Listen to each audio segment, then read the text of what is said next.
안녕하십니까. 시장이 뭐 참 외부 변수 때문에 참 힘든 모습을 좀 보여주죠. 주말 동안에 트럼프가 또 관세 전쟁을 본격화시켰습니다. 뭐 얼추 한 번쯤 할 거라 예상을 했는데 생각보다 굉장히 빨리 진행이 됐습니다. 그래서 뭐 전체적으로 증시나 또 코인 시장도 급락이 나오는 상황인데 뭐 어떤 내용인지 살펴보고 향후에 우리가 대응할 수 있는 어떤 포인트를 봐야 될지 하나씩 점검해 보고요. 또 여기에 따르는 우리가 어떤 대응 전략을 펼쳐야 될지 살펴보도록 하겠습니다.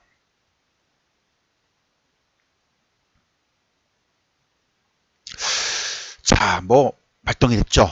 트럼프가 드디어 이제 캐나다, 미국, 중국의 보복 관세, 보편 관세를 부과를 했죠. 뭐 상당히 많은 부분들 30%를 하겠고 중국은 추가 10% 발동을 했는데 내용을 한번 살펴보자고요. 트럼프가 이제 관세 부과를 했던 배경을 한번 살펴보면은 그동안에 이제 미국의 무역 적자를 일으키는 나라 3대 국가를 보면은 뭐 중국입니다. 중국은 이미 뭐 다 알고 있는 내용들이고 지금 미국과 중국이 이제 무역 전쟁을 벌여주고 있기 때문에 이 부분은 뭐 우리가 알고 있는 부분들 따라서 트럼프는 지금 이런 그 무역 적자를 만회하고 미국 우선주의 그리고 미국 산업 그다음에 고용을 증가시키겠다. 뭐 강한 미국을 우선시 여기겠다. 뭐 이런 전략을 좀 펼치고 있어요. 그래서 미국의 4대 무역 수지 국가를 봤을 때 중국이 가장 많이 차지를 하죠. 아무래도 규모 면에서는 지금 2022년도에 3,662억 달러, 또 2023년도에는 마이너스 2,521억 달러 엄청난 적자를 기록하고 있기 때문에 흑자를 기록하고 중국 입장에서는 이거를 규제하겠다. 이런 부분들. 그 다음에 이제 인접 국가죠. 멕시코. 이민자 쪽하고 연관이 되어 있는데 그 다음에 많이 차지하는 게 멕시코입니다. 아무래도 북미 FTA 체결 따라서 멕시코 시장에서 미국에 공급하는 이런 물품들을 특히 이제 원자재 쪽 플러스 가공품들이 굉장히 많죠. 그래서 멕시코 쪽에서도 무역 적자가 2024년도에 한 1621억 달러가 지금 발생이 돼 있고요. 그 다음에 캐나다입니다. 사실 캐나다는 약간의 정치적인 영향이 좀 미쳤다고 좀 보고 있어요. 캐나다까지 이렇게 부과할 정도는 아닌데 어쨌든 트럼프가 이렇게 되고 그다음에 EU 국가 중에서는 사실은 타겟은 독일입니다. 다른 나라가 아니고. 자, 그러면 왜 트럼프가 갑자기 이런 관세 부과 무역 전쟁을 했는가 이걸 좀 살펴볼 필요가 있고 내용들을 좀 봐야겠죠. 우리가 이제 이런 내용들을 볼 때 항상 트럼프가 노리는 목적을 우리가 좀 염두를 해야 됩니다. 원하는 게 뭘까? 그렇죠? 그러면 정책을 알 수 있겠죠. 과거 트럼프가 해왔던 내용들을 보면은 강한 미국 그리고 미국 내 중산층 이하권의 백인들 그렇죠. 결국 일자리 이거를 지키기 위해서 트럼프가 하기 때문에 결국은 뭐예요? 미국의 무역 적자를 만회하고 강한 미국, 그다음에 달러 강세, 또 미국 우월주의 이런 측면을 본다면 사실은 뭐 충분히 이해는 돼요. 예, 충분히 이해되는 부분들 우리가 생각을 좀 해야 될 것 같고 자 그런 측면에서 어떤 부분들을 세부 시행을 했나 우리가 좀 살펴봐야 됩니다. 일단 캐나다 쪽에는 뭐예요? 예, 수입품의 25% 관세 부과를 하고요.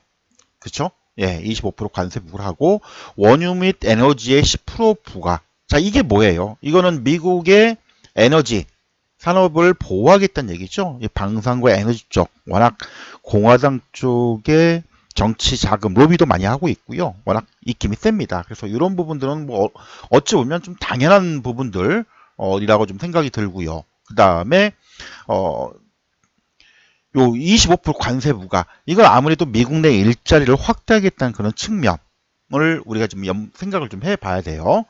그리고 또 하나 핵심 광물이죠. 미국의 캐나다 쪽에 자원들이 많이 있다 보니까 에너지 조달 이런 것들을 또 마찬가지로 얘기를 하고 있는데 이건 지금 제외를 시켰죠. 핵심 광물은. 그러니까 즉 다시 말하면 미국 내에 저렴하게 구입할 수 있는 광물들은 그대로 가져오고 이 공산품, 미국 내에서 팔고 있는 소비재 부품들은 아무래도 뭐예요? 많이 팔지 말란 얘기죠. 그렇죠? 그래서 그 부분들. 그 다음 멕시코 쪽도 마찬가지입니다. 멕시코 쪽도 25% 관세를 부과를 하고, 이게 이제 왜 그러냐? 멕시코 쪽에서 이제 가공품들이 미국으로 넘어옵니다. 그렇죠? 예, 미국으로 쭉 넘어오는데, 최근에 이민자들, 그렇죠? 요게 다 연결되어 있다라고 판단이 되고 있기 때문에 요거를 차단시키기 위한 작업이죠, 사실은. 무역 적자보다는 이민자 규제를 위한 하나의 방법, 대응 방법이라고 좀 일단 우리가 좀 봐야 될 것 같아요. 그리고 이제 가장 만만한 게 이제 사실 중국이 있죠. 중국이 최근에 딥시크가 나오고 여러 가지 뭐 하고 있는데, 뭐 중국하고 무역 전쟁을 좀 벌이고 있다라고 해도 과언이 아니죠. 전 세계 GDP 1위 국가와 2위 국가. 그렇죠? 그래서 그런 내용들을 일단 추가로 더 한다면 미국산 제품 들어오지 말라 이거예요. 워낙 그 저가의 모든 상품들 미국에서 워낙 그 전 세계 제조업 큰 기지이기 때문에. 그러면 이렇게 관세를 부과를 하게 되면 뭐가 돼요? 판매 가격이 올라가게 되죠. 그러면 그동안에 돈을 많이 풀어서 인플레이션이 유발된 것을 잡기 위해서, 물가를 잡기 위해서 금리를 내렸잖아요. 그러면 FOMC에도 금리 인하 정책이 쉽지가 않죠. 사실 이 부분이 최근 이제 모든 자산 가격에 영향을 미칩니다. 그렇죠? 채권 가격도 그렇고요. 뭐 증시에도 마찬가지고, 그 다음에 최근 가상화폐 시쪽, 비트코인 가격도 급락이 나왔죠. 바로 이런 부분들이 작용된 부분이라고 우리가 좀 이해를 해야 돼요. 그래서 결국은 트럼프가 노리는 거는 아까도 말씀을 드렸지만은 뭐예요? 미국의 무역 적자도 있지만 자국 내 고용 확대를 위한 정책들, 그렇죠? 그리고 강한 미국. 근데 엄밀히 얘기하면 인플레이션 아니고요. 고용은 별로 증가 안 되는데 스태그플레이션이 일어날 수 있는 우려들이 있죠. 그래서 내용들 한번 쭉 점검을 이렇게 그 하나씩 세부적으로 점검을 해보면 결국은 뭐예요? 결국은 예, 이 관세, 보복관세로 불러올 위험들이 결국은 수입 물가를 자극해서 인플레이션을 유발시키고 오히려 고용이 증가되지 않으면 스태그플레이션을 또 물러올 수 있는 그런 부분들. 그리고 이제 금리 인하 기조를 전환시킬 수, 금리 인하를 좀 보류할 수가 있겠죠. 그동안에 이제 FOMC 계속 했는데 올해 뭐 25년도 인하폭을 뭐 두세 번 정도 하겠다라고 좀 발표를 했었는데 이게 지금 보류가 될 가능성이 높겠죠. 그러면 자산 가격들은 어때요? 금리 인하 때문에 유동성을 기대하면서 올랐는데 이런 유동성들이 꺾이면 어떻게 돼요? 줄어들겠죠. 그래서 이런 부분들이 일단 우려가 되는 거고, 자, 우리나라는 그럼 뭐예요? 당연히 아직은 우리나라 발표를 안 했습니다. 근데 이제 여기에 이제 결정적으로 영향을 미치는 게 뭐냐면 뭐 다 아시겠지만은 우리나라 그 LG전자 또 자동차 미국과 멕시코 쪽에 자동차 공장이 있죠. LG전도 마찬가지고 그 다음에 캐나다 쪽에 LG 에너지 솔루션 2차전지 쪽 공장들이 다 가지고 있어요. 직접탄이죠. 가전 쪽, 또 자동차, 물론 이제 미국의 현지 공장을 가지고 있는 기업들은 또 수혜가 될 수 있겠지만 우회를 하기 위해서 뭐 북미 FTA를 노리고 멕시코 쪽에 공장을 증설했던 기업들은 아무래도 타격을 받겠죠. 그래서 요 종목들이 많이 빠지는 부분들이 좀 있고요. 그리고 이제 환율적인 부분들도 영향을 미치겠죠. 환율 차트 한번 볼까요? 그러면 최근 이제 환율 차트를 잠깐 보면은 역시 예상대로 지난번에 우리나라 같은 경우에는 뭐 비단기업 때문에 1410원에서 국내 정치적인 문제 때문에 쭉 해가지고 한때 1480원까지 올랐었는데 좀 이제 안정이 되나 싶었어요. 많이 올랐으니까. 그죠? 일단 좀 진정이 됐으니까 진정이 돼가는 분위기였는데 이런 관세 부과 우려 때문에 다시금 1467원. 자, 환율이 급등하면 어떻게 됩니까? 우리나라 힘들어지죠. 물가 상승 나오고, 그렇죠? 고환율에 따라서 또 일부 수익들이 적어지는 이런 부분들 당연히 자산시장이나 주식시장이나 채권시장에도 영향을 미칠 겁니다.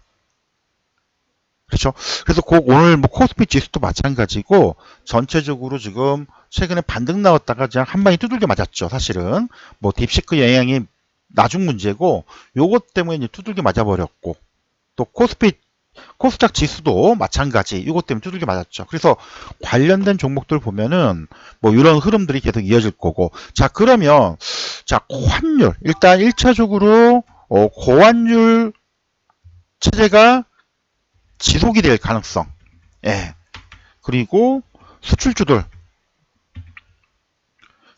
타격이 될 가능성 이걸 좀 봐야겠죠. 그럼 상대적으로 우리가 주식을 투자하는 입장에서는 수출주들은 조심 대체적으로 피해야 될 예.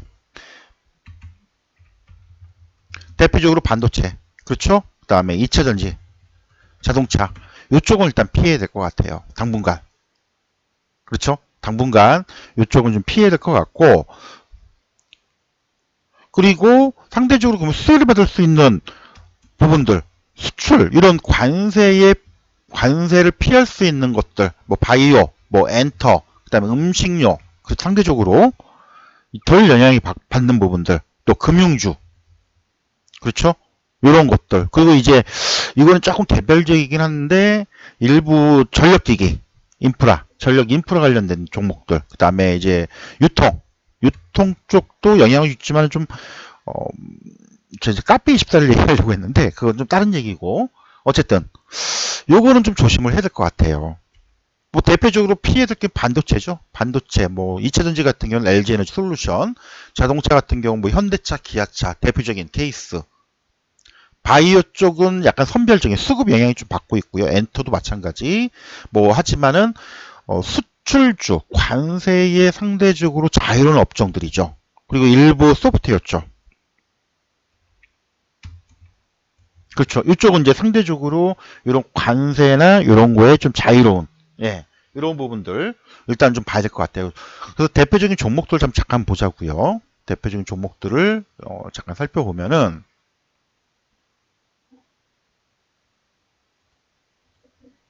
자, 삼성전자, 예, 여지없이 52,000원 선이 무너졌죠.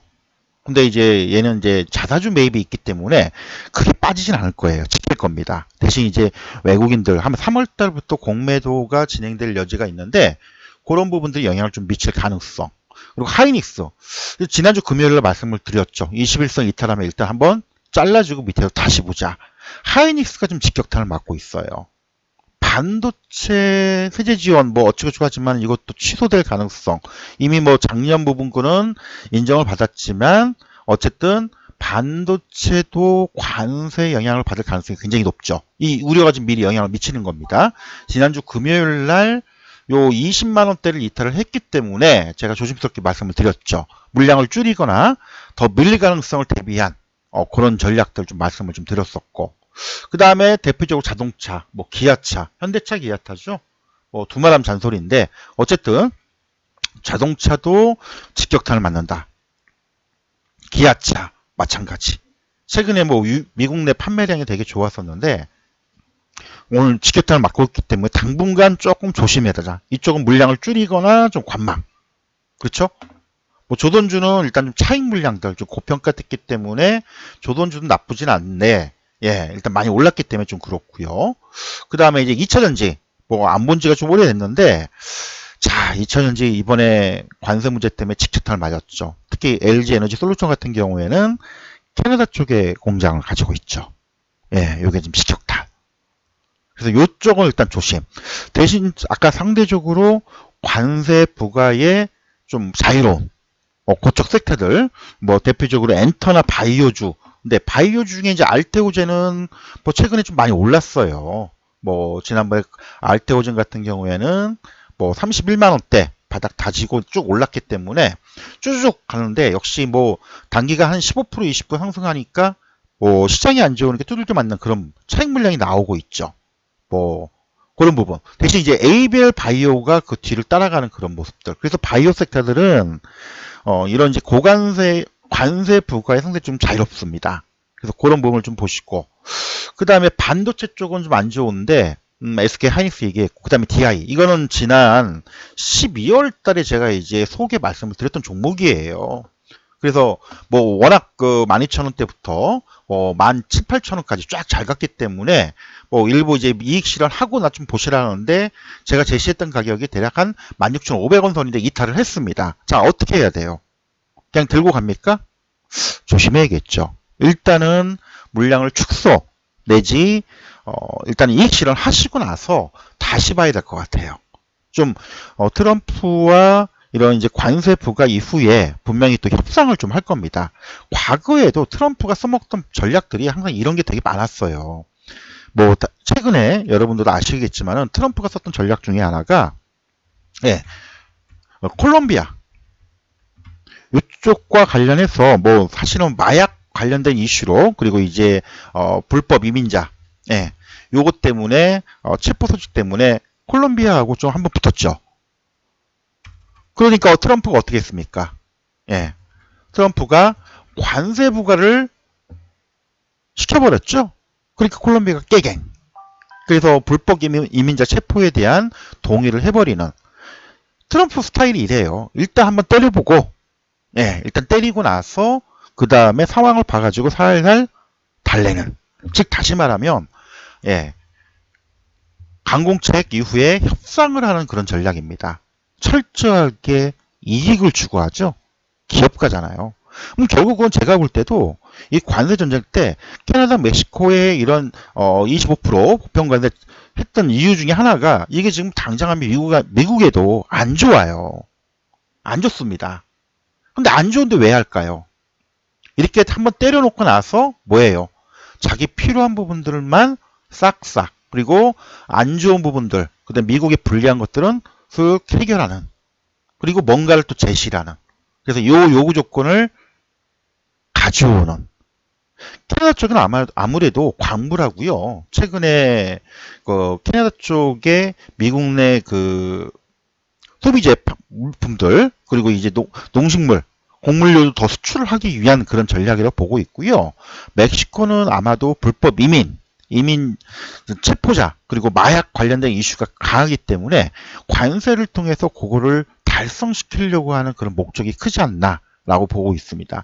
물론 EU 쪽도 지금 이제 반도체 철강 쪽 하고 있는데 아직은 일본과 한국에 대한 얘기는 없어요. 하지만 반도체 철강 쪽은 지금 우리나라도 발등에 떨어진 불이 돼 버렸죠. 그래서 이쪽 관련된 이슈들은 우리가 계속 좀 체크를 하고 봐야 될 것 같고 그 다음에 이제 최근에 딥시크 출현 때문에 뭐 AI 소프트웨어 쪽에 지금 최근에 강세인데 좀 이쪽은 단기 트레이딩 관점을 봐야 될 것 같아요. 바이브 컴퍼니 같은 경우도 오늘 잡을만 했었는데 일단은 뭐 단기적인 측면이니까 좀 보시면 될 것 같고 카페24는 왜 그러냐면 최근에 이제 구글 때문에 구글의 이제 그 유튜브 쪽에 쇼핑 예, 그거에 지금 연결돼 있죠. 그래서 최근 이제 딥시크 증가 따라서 이 쇼핑몰 증가, 뭐 미국 시장 증가, 요거 좀 봐야 될 거고.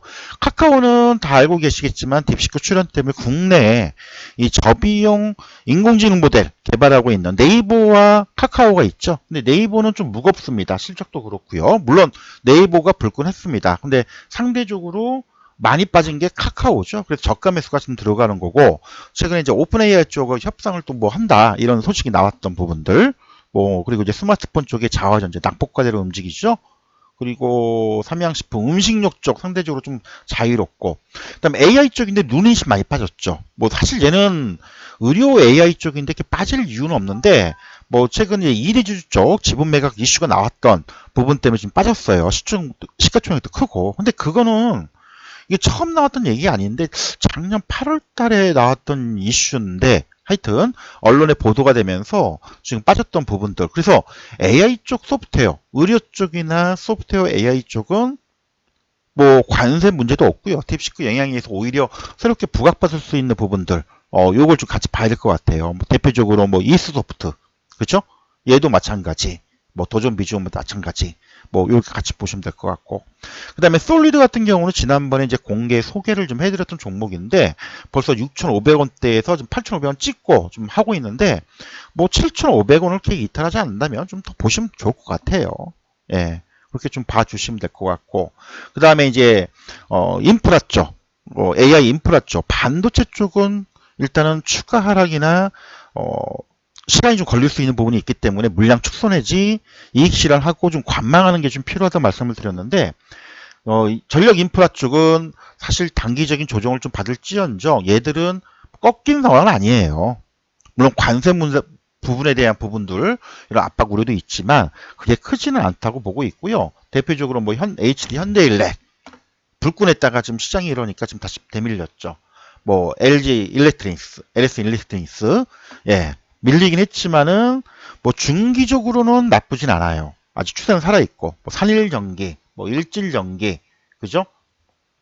그거 보고 그 다음에 뭐 삼화전기가 오늘 좀 많이 빠졌는데 얘는 이제 지난번에 올랐던 부분들 원위치 한 거지 뭐 빠졌다고 하긴 뭐하죠? 예. 시장이 이러니까 되돌림을 했다고 좀 봐야겠죠. 그래서 전력 인프라 쪽은 뭐 시장과 함께 좀 조정을 주긴 했지만 이쪽은 꺾인 건 아니라고 좀 보고 있어서 이쪽을 계속 보시고 그 다음에 이제 뭐 조선, 하나오션 많이 올랐죠. 너무 많이 올랐습니다. 그래서 뭐 이건 이제 보유자의 영역이지 매수의 영역은 아니기 때문에 그래서 단기적으로는 오늘 카페24를 들어가려고 했는데 뭐 불끈 해버려가지고 추격 매수는 좀 그렇고요. 보유하고 계신 분들만 가져가시고 그 다음에 뭐 이런 이제 개별주들 트레이딩 관점에서 뭐 치고 빠지게 한 5에서 10% 정도 치고 빠지는 매매가 아니라면 시장이 좀 만만치는 않다. 요거 좀 감안을 하시고 보셨으면 좋을 것 같습니다.